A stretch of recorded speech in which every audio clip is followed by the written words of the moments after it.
The mind was never built for this much noise. 1,000 voices, 1,000 screams, 1,000 unfinished thoughts spinning like torn paper in a storm. This was the chaos that lived inside of Ren, day after day.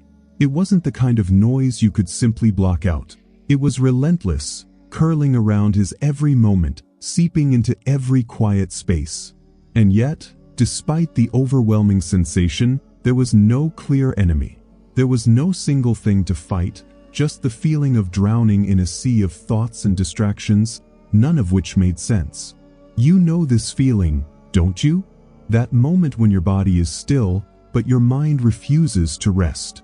When a simple task feels impossibly heavy, like you're carrying a weight no one else can see. When a single notification can send your thoughts spiraling into places you don't want to go. Every minute spent trying to focus only deepens the fog, and each time you pull your mind back, it fights you with even more noise. This is the storm Ren lived in every single day. It wasn't always like this. He remembered when his mind was clearer, when his thoughts were like clouds drifting by in the sky, nothing too heavy, nothing too urgent. But that was before the stress piled up, before the deadlines multiplied, before the weight of every decision became unbearable. Now, each breath felt like it had to be fought for.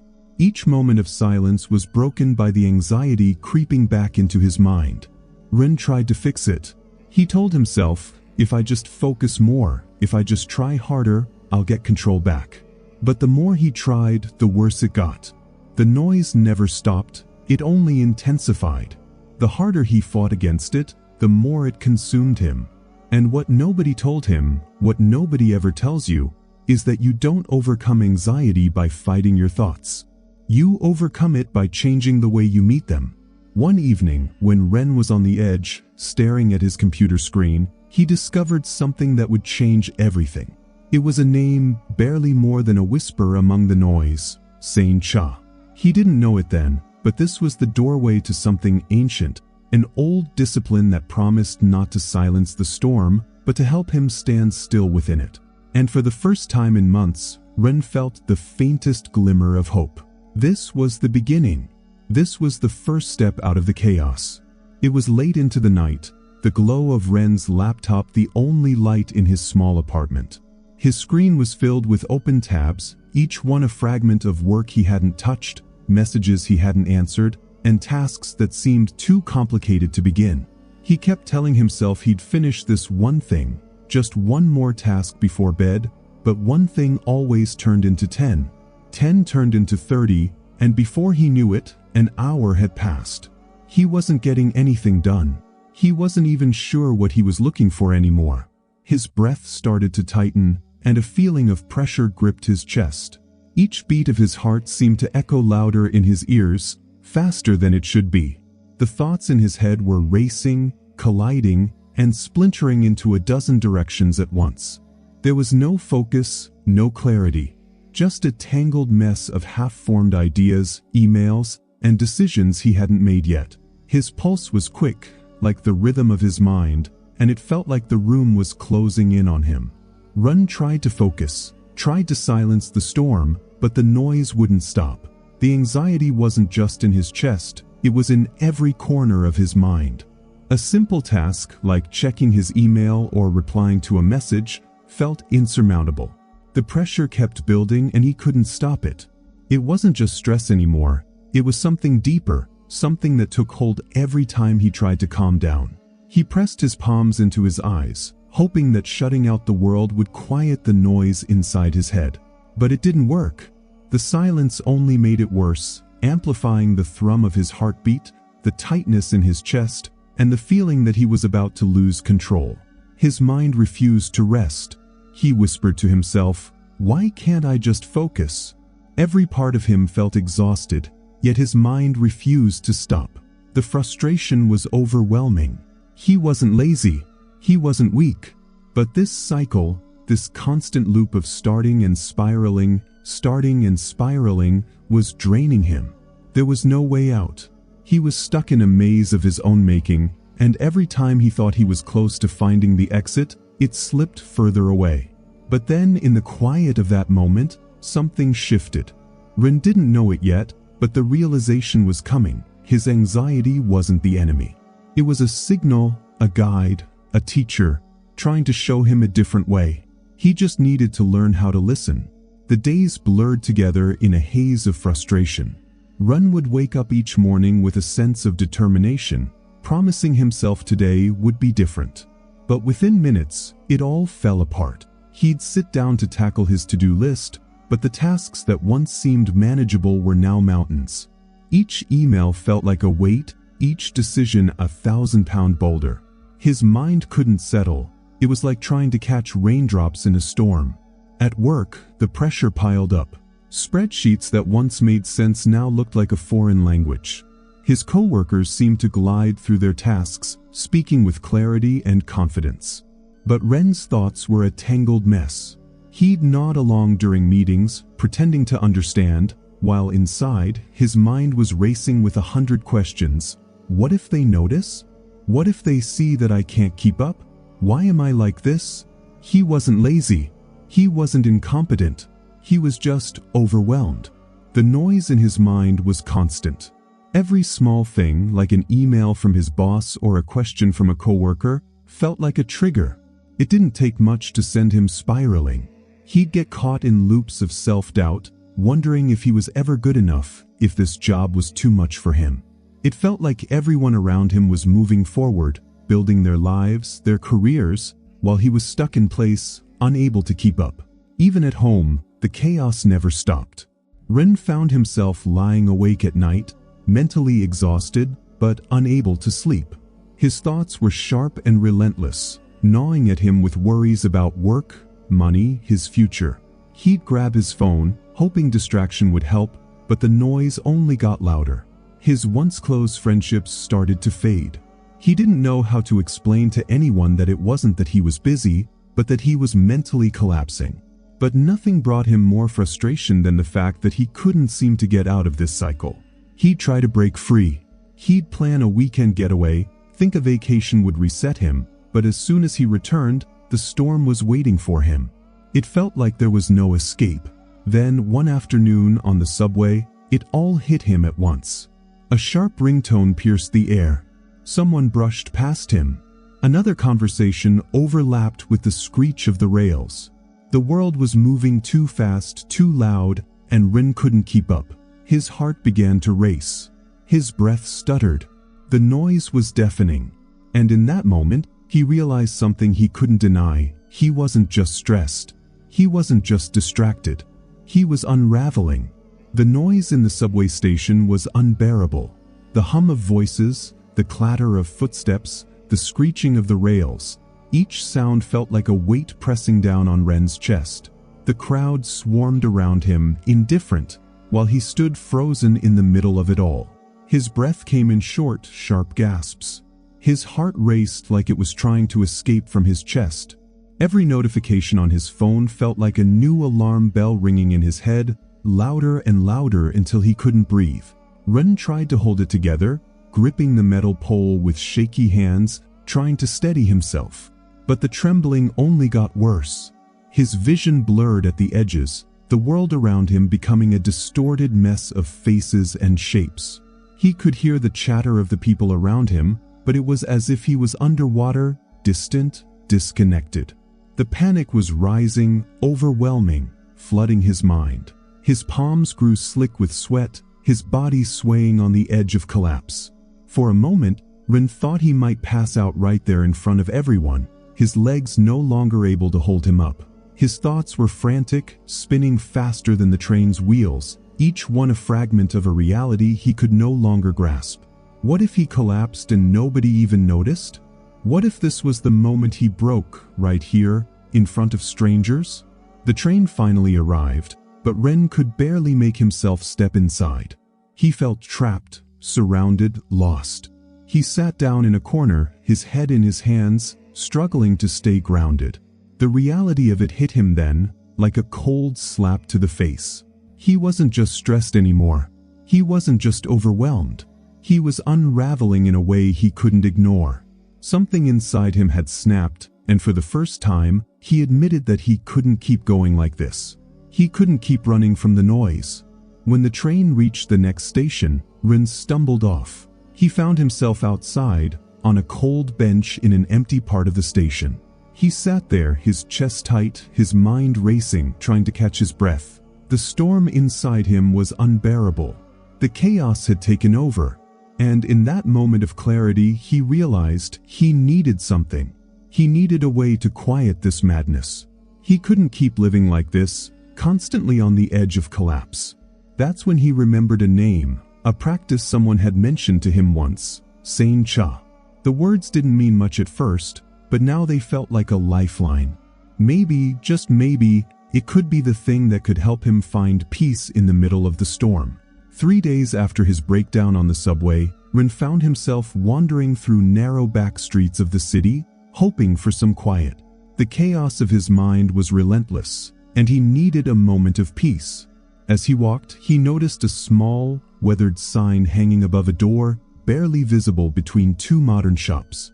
The characters carved into the wood looked ancient, faded by years of sun and rain. It read, "Dental Nida, the Hall of the Inner Path." Without really knowing why, Ren stepped inside. The air was cool, almost still, as if the room was holding its breath. An older man was sweeping the floor, moving slowly, deliberately. His motions were calm, measured, nothing rushed, no sign of distraction. Ren couldn't help but watch as he worked, the man's presence somehow settling the space around him.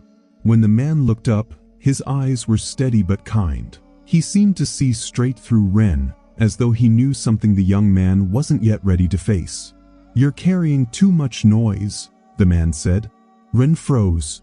He hadn't spoken a word, yet the man's observation cut through him with startling clarity.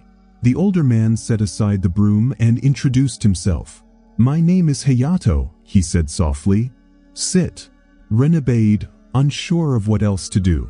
Hayato poured tea into 2 small cups, taking in the steam with a long, slow breath, one that seemed to draw a stillness into the room itself. "Seishin Chōwa," Hayato said quietly, breaking the silence. "Harmony of spirit." Ren frowned. The words sounded peaceful, but there was something in Hayato's tone that suggested this wasn't about peace. "It is not peace," Hayato continued, his voice calm but firm. "It is alignment." A samurai could not afford peace. He needed clarity inside chaos. Ren's mind raced. "Clarity in chaos?" he whispered. Hayato nodded, his eyes never leaving Ren's. He explained that Seishin Chōwa was a centuries-old practice, used by samurai warriors to quiet the noise in their minds before going into battle. It wasn't about fighting the anxiety or the chaos. It was about aligning oneself with it. "Anxiety is not your enemy," Hayato said softly. "It's a signal, a teacher. It's trying to show you a way forward." Ren didn't fully understand, but something about Hayato's words felt like the first glimmer of hope he'd felt in a long time. Hayato stood then, his posture calm and sure. "This is where your real journey begins," he said, before adding with a small smile. "But first, you must learn to listen." The next morning, Ren returned to the dojo. The city was already awake, horns honking, engines revving, people rushing by. But inside Shinduken, the world felt a little softer, a little slower. Hayato waited for him, kneeling beside a low table with a single candle flickering between them. There was an unspoken calm in the air, one that Ren could already feel was different from the noise he carried everywhere. "Today," Hayato said, his voice steady, "you will learn how to hear your mind without obeying it." Ren sat down across from him, unsure of what that meant. Hayato poured tea into both their cups, the warm steam swirling gently in the quiet room. Ren closed his eyes, focused on his breath. "Just breathe," he told himself. It sounded so simple. Sit. Breathe. Let the thoughts come and go without grabbing onto them. But the moment Ren closed his eyes, it was like his mind exploded.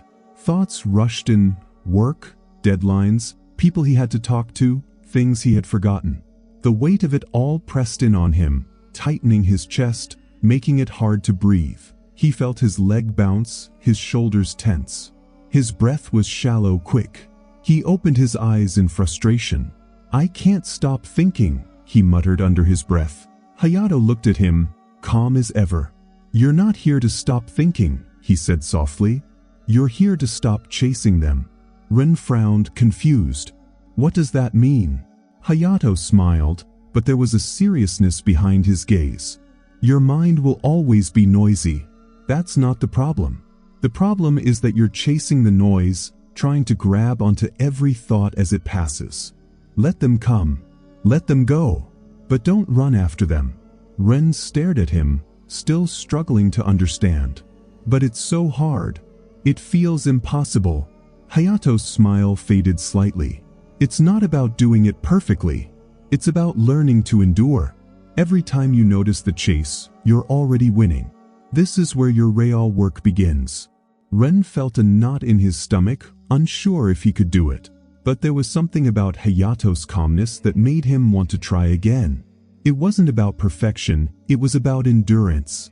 As he settled into the practice again, Hayato's words lingered in his mind. He wasn't fighting his thoughts. He was learning how to meet them without being overwhelmed. After what felt like hours of struggle, Ren finally stopped. He didn't feel victorious, but he didn't feel completely lost either. Hayato's voice broke through the silence. "This is only the beginning," he said quietly, "but you must trust the process. Now you must understand what it means to have a calm mind before you can act." As the days passed, Ren returned to the dojo, each session beginning to feel like a small step towards something deeper. Hayato was patient, always offering gentle guidance without pushing. But there was more to Hayato than Ren had yet realized. One evening, as they sat in silence after their practice, Ren finally asked, "How did you learn all of this? I mean, how did you come to understand what it means to be still?" Hayato didn't answer right away. Instead, he stared out the window for a moment, his expression distant, like he was looking back at something far beyond the dojo walls. "My journey was not so different from yours," he said quietly, his voice carrying a weight that Ren hadn't heard before. "I was once like you, lost in the noise. I trained for years in kendo, becoming a champion, but I was always at war with myself. I was consumed by anger, by impatience, by fear of failure. Every match felt like a battle, not just with my opponent, but with the chaos inside me. I thought winning was the answer, but every victory only left me emptier." Ren listened closely, the story unfolding like a map of a path he was beginning to understand. "I had a temper," Hayato continued. "It cost me everything. Matches, relationships, even the trust of my mentors. But my teacher saw something in me. He gave me one last chance. He told me, 'Master Seishin Chōwa or leave the path.' At the time, I didn't understand what he meant. But I had no choice. I needed to change." Hayato paused, his eyes soft but intense. "Seishin Chōwa was the turning point. It taught me that the real battle is not with the world around us, but with the noise inside. The greatest victory is over oneself. To find balance, to quiet the mind, to align with the present moment, that is the true path." Ren felt a stir of realization inside him. The idea that victory wasn't about defeating others, but mastering one's own inner chaos, hit him like a revelation. For the first time, he understood that this practice was more than just about calm. It was about control, about finding peace in the midst of everything. Hayato's voice softened. "It wasn't easy. It still isn't. But now, every breath, every movement, every moment, I practice alignment. I've learned that peace is not the absence of noise, but the ability to be still within it." Ren absorbed this quietly, feeling something shift inside him. Hayato's journey mirrored his own struggles, and yet here he was, calm, steady, a master of the storm. "Your journey is only beginning, Ren," Hayato said, his gaze returning to meet Ren's. "But if you keep walking this path, you will learn not just to survive the noise, but to live with it." Ren's journey into the stillness of Seishin Chōwa wasn't easy. Every day felt like a battle, not against the world outside, but against the noise inside his mind. The first morning after his lesson with Hayato, Ren sat on the edge of his bed, closed his eyes, and set the timer for 5 minutes of silent breathing. He tried to steady his breath, to hold onto the present moment. But within seconds, the flood of thoughts came crashing in. Work deadlines. The message he'd forgotten to respond to. The tension from the subway incident. His mind whirled, each thought pulling him further away from stillness. His heart raced, his breath shortened, and he opened his eyes in frustration after only 30 seconds. "Why is this so hard?" he whispered to himself, defeated. But he didn't quit. The next day, he returned to the dojo, feeling the weight of failure. Hayato didn't scold him. Instead, he poured tea, slow and deliberate as always. "You tried," he said, his voice calm but firm. "That is enough for day one." Ren felt the sting of his own impatience. He wanted progress, wanted to feel the calm everyone talked about. But Hayato had a different perspective. "You are not training for victory," he said, looking Ren square in the eyes. "You are training for endurance." That phrase, training for endurance, stuck with Ren. It became a quiet mantra that helped him through each day. The next few days, Ren sat again. 5 minutes, 10 minutes, and each time he failed. His mind screamed at him to get up, to do something, to escape the discomfort. But something inside him refused to give up. It wasn't much, but Ren began to notice small victories. One morning, he managed to sit for a full 2 minutes before his thoughts overwhelmed him. That felt like progress. The next day, his breath steadied for 5 full seconds before his chest tightened. That too was progress. On a particularly difficult day, he sat in the dojo, eyes closed, when Hayato spoke softly. "A calm mind is a strong mind," he said, as though reading Ren's thoughts. It was simple, but it resonated deeply. Ren knew he wasn't there yet, but he was getting closer. And in these small moments of progress, Ren began to see the glimmer of something he hadn't felt in months: hope. The path was long, and each day was a challenge, but Hayato's words kept him going. Endurance. That was the key. It wasn't enough to stop everything all at once. But it was enough to keep moving forward. One breath at a time.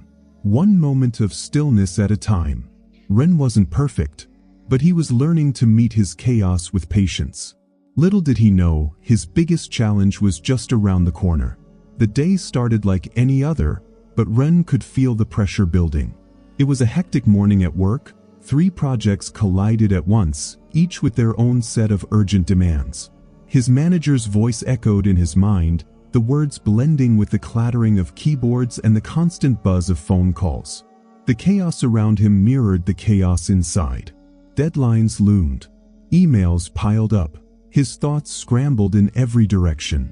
By noon, Ren felt the familiar tightness in his chest, a tightness that he thought had lessened over the past few weeks.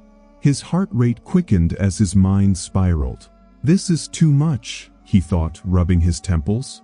The pressure of work, the fear of failure, the constant mental chatter, it was all too much. He could feel the panic rising. Ren grabbed his water bottle, his hands trembling slightly, and walked to the small break room. The noise in his head was deafening now. "I can't do this," he muttered under his breath. He felt trapped, like the walls were closing in. The quiet comfort of the dojo felt miles away. But then something shifted. He remembered Hayato's words, "Noise does not disappear. You learn how to meet it." He took a deep breath, steadying himself. His mind still raced, but Ren began to focus on his breathing, just like he'd practiced in the dojo. 4 seconds in, 4 seconds hold, 6 to 8 seconds out. It wasn't perfect, but it was enough to anchor him in the moment. For a few moments, Ren felt the rush of his anxiety slowly soften. The panic didn't vanish, but it didn't control him either.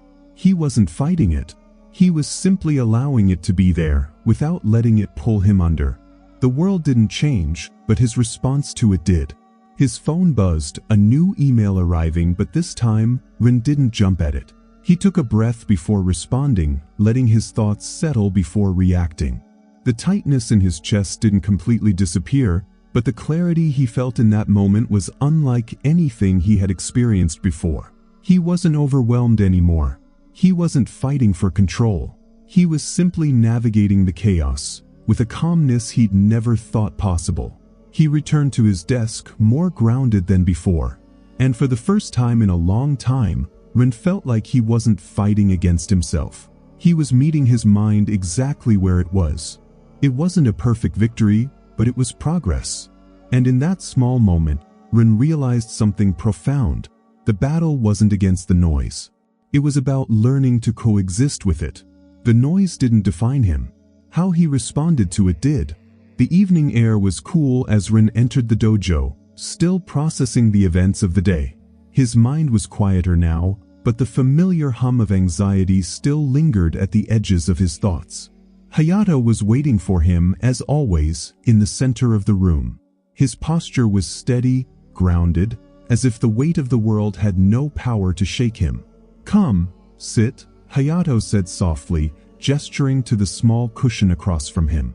Ren obeyed, his legs folding beneath him as he sank into the stillness of the dojo. The world outside seemed so far away in here, but Ren knew it would come rushing back soon enough. Hayato poured tea into a small wooden bowl, his hands slow and deliberate. He placed the bowl between them, the steam rising in gentle swirls. "This is your mind," he said quietly. Ren frowned, confused. Hayato continued, his voice calm as a mountain stream. "The bowl is your mind, clear and still. And the tea, the noise of the world. When you pour tea into a bowl, what happens? It fills the space, right? It becomes the bowl's content. But if the bowl is too full, the tea overflows. It becomes chaos."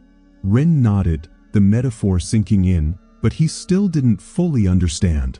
Hayato paused, his gaze steady. "The tea, your thoughts, your worries, your fears, will always pour into the bowl. This is the nature of the mind. It will never be empty. But the question is, how do you meet the noise?" Ren blinked. "By not letting it spill over?" he guessed. Hayato smiled faintly. "Exactly. If you do nothing, the tea will overflow, and the bowl will become chaos. But if you steady the bowl, if you allow the tea to settle, you can still use the bowl without it overwhelming you." Ren sat there in silence, the weight of the lesson settling over him. He had always tried to fight the noise in his mind, push it away, drown it out.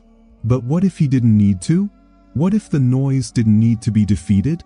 What if it could simply be contained, managed, and allowed to pass through?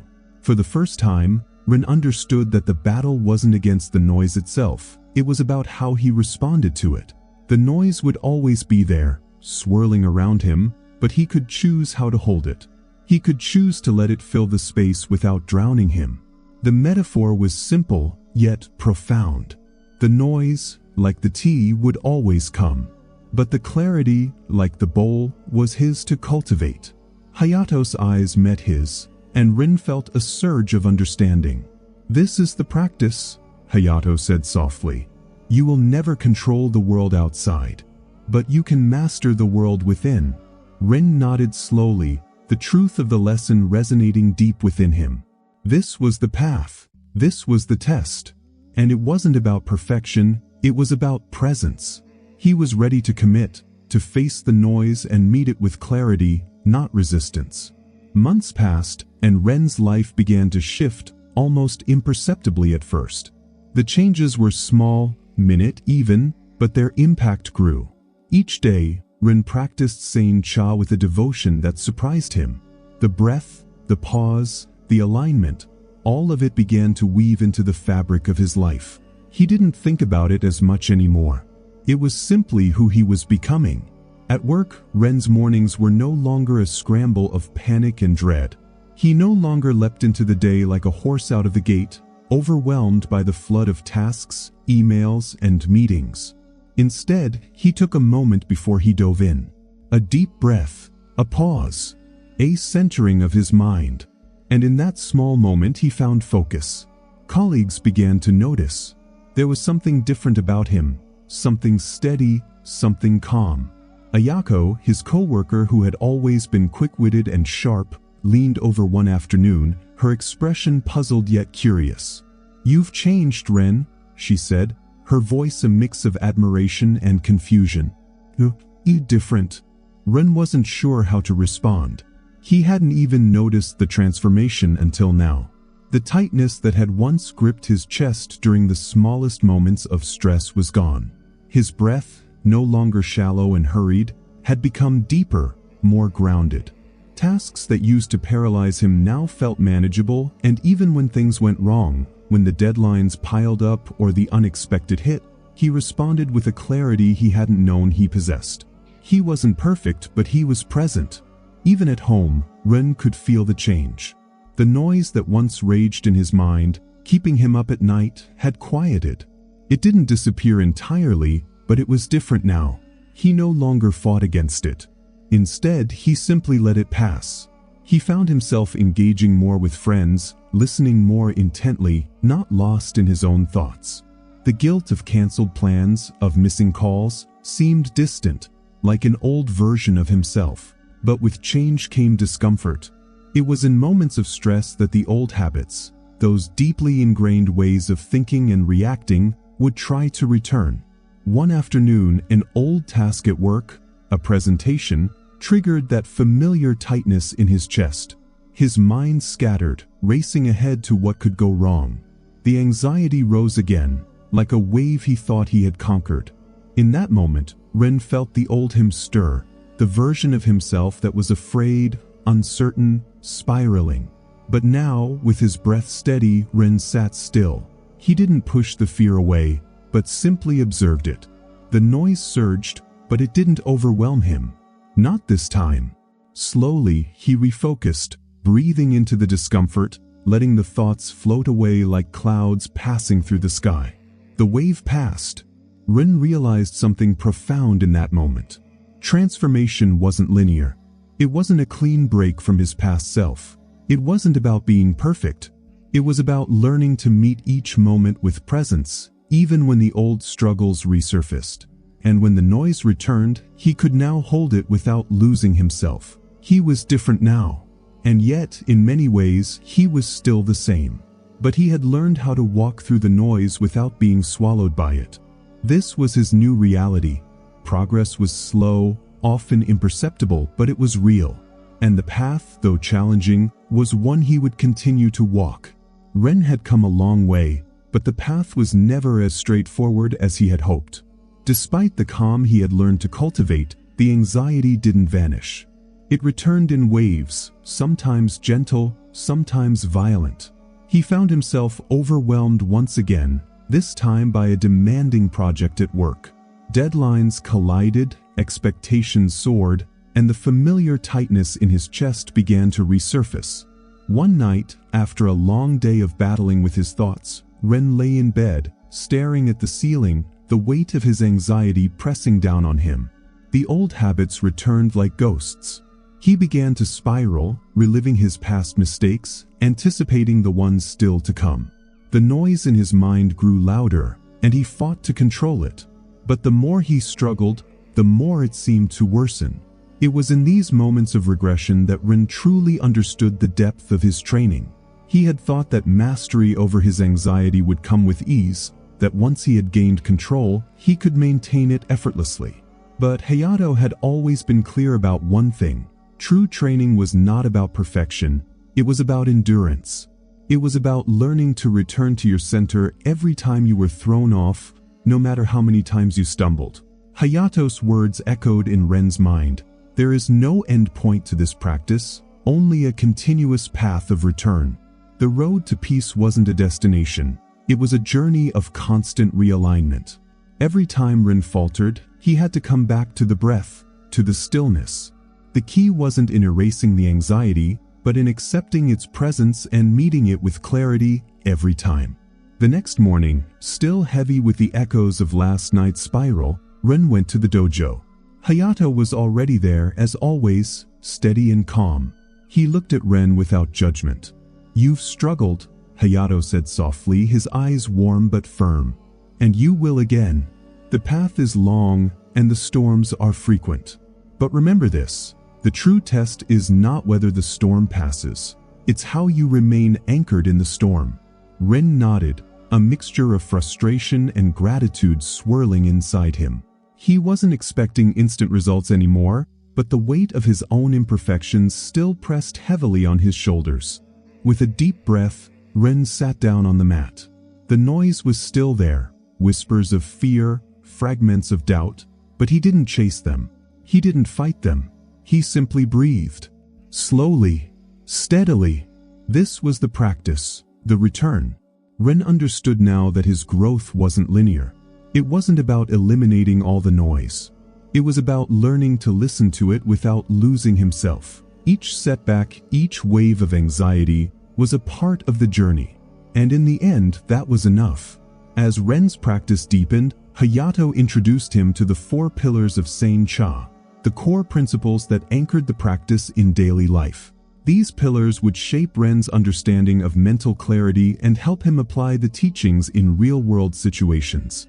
Breath governs fate, Hayato began, his voice calm as always. The breath is the bridge between the mind and the body. When you master it, you master your inner world. When the breath is steady, so is the mind. Ren had already experienced the power of breath in moments of panic, but now it had a deeper meaning. It wasn't just a tool to calm him, it was a foundation for everything else.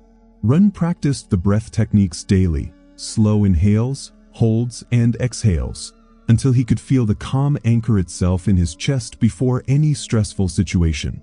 This simple act of breathing Hayato had taught him had the power to reset the entire nervous system.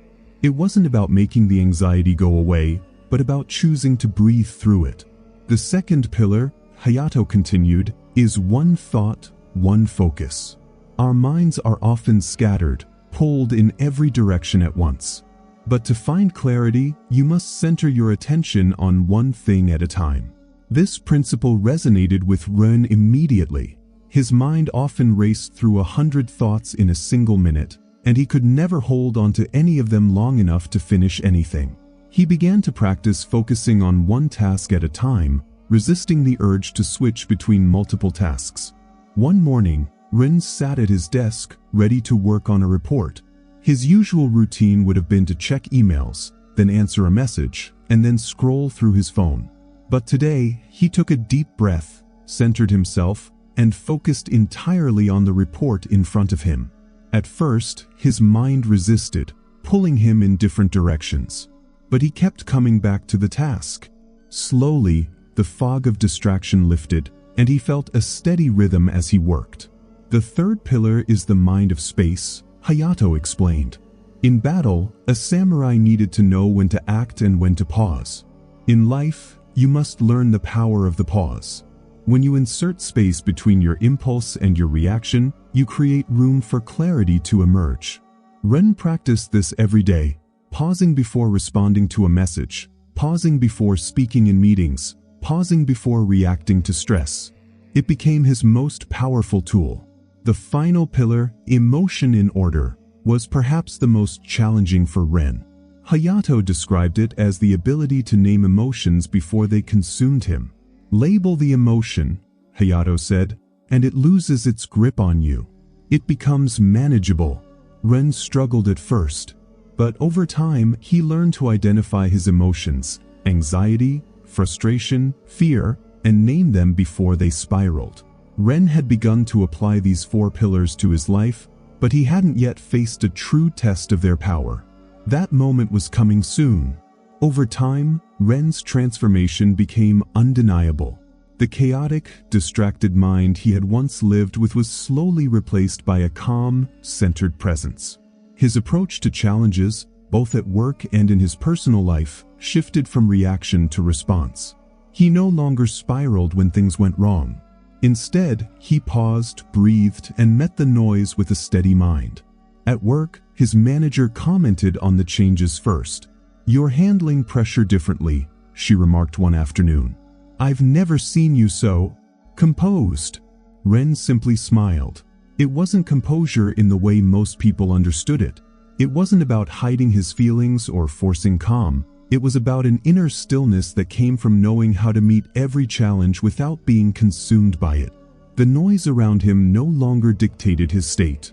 He dictated his response to the noise. Ren had learned that Seishin Chōwa was not a technique, not a series of steps to follow. It was a way of being.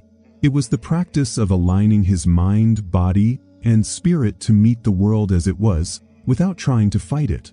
The external chaos had not disappeared. It never would. But Ren had learned to navigate it, to walk through it without losing himself. His daily practice had evolved from a routine into a deep part of his identity. The 4 pillars, breathing, focusing, pausing, and naming emotions, had become second nature. The simple act of sitting in silence, breathing through the noise, no longer felt like a struggle. It was a way of returning to himself over and over again. Ren had internalized the lessons, and now they shaped who he was. One evening, as he stood by his apartment window, he reflected on his journey. The city buzzed below, the same way it always had. Cars honked, people hurried by, lights flickered in rhythm with the pulse of the urban landscape. But Ren felt different now. The world outside him hadn't changed, but the world inside him had. He had found stillness within the chaos. He had become the man who could meet the noise instead of running from it. And then, something unexpected happened. Ren felt a quiet pull, a sense of connection. His practice had brought him closer to something larger than himself. The community Hayato had spoken of, the warriors who walked the same path, wasn't an abstract idea anymore. Ren felt it. He was part of something. A brotherhood of individuals all striving for the same stillness, the same clarity. He no longer felt alone. Ren knew this journey wasn't over. In fact, it had only just begun. And in that moment, he realized that his path was not just about his own transformation. It was about sharing the way forward, teaching others to walk through the noise, to meet the chaos, to find their own stillness. This is where your journey begins too. You too can find a way through the noise. You too can learn to align yourself with the world instead of fighting it. Step into the rhythm of Seishin Chōwa. Let the noise pass and find your stillness. You do not need motivation. You do not need proof. You only need to return. Consistently. This is installation. Not belief. Not hope. Not inspiration. The act of doing is what builds the system. And the system is what builds you. Do it now. Right now. Before the day ends. Before the next distraction. Take the small step that begins the chain. One behavior. One trigger. 7 days of return. No negotiation. Begin. Now it is time to start. Not later. Not tomorrow. Right now. Take the system you chose. Write it down. Make it visible. Put it somewhere you will see it. Paper, screen, notebook, anywhere. See it. This makes it real. Not just an idea in your head. A visible reminder. Next, set the trigger. The exact moment you will do it. Not vague. Not when I feel ready. The exact cue that starts the habit. When your feet hit the floor. When the coffee brews. When the laptop closes. When your last bite of food is swallowed. Then act. One repetition. Right now. Before the video ends. Before you check your phone. This is not about agreeing. Not about feeling motivated. It is about doing. Action over thought. Execution over belief. Do it once. And notice how it feels. The system begins. Even one repetition starts the chain. You do not need proof. You do not need readiness. You do not need perfect conditions. All you need is to start. One small behavior. One trigger. One repetition. Most people will watch this, feel inspired, agree silently, and do nothing. But you will not. You will act. And that one act separates you from those who only talk, from those who wait. The system only cares that you begin, not how you feel, not how motivated you are. It only asks that you start. Do it now. One repetition, the smallest action possible. See it, write it, trigger it, do it. No negotiation, no delay, no excuses. This is the beginning. The moment the system comes to life, the moment the habit begins to form. One repetition today builds the chain, builds the structure, builds the person you are becoming. Do not wait, do not question, do not hesitate. Begin now, right now, before this ends, before another distraction. One repetition, one action, the system starts. You start. No comfort, no discussion, only movement, only action. Begin. You do not need motivation. You do not need proof. You only need to return. Consistently. This is installation, not belief, not hope, not inspiration. The act of doing is what builds the system, and the system is what builds you. Do it now, right now, before the day ends, before the next distraction. Take the small step that begins the chain. One behavior, one trigger, 7 days of return. No negotiation. Begin. Now it is time to start. Not later, not tomorrow, right now. Take the system you chose, write it down, make it visible, put it somewhere you will see it. Paper, screen, notebook, anywhere. See it. This makes it real, not just an idea in your head, a visible reminder. Next, set the trigger, the exact moment you will do it. Not vague, not when I feel ready. The exact cue that starts the habit.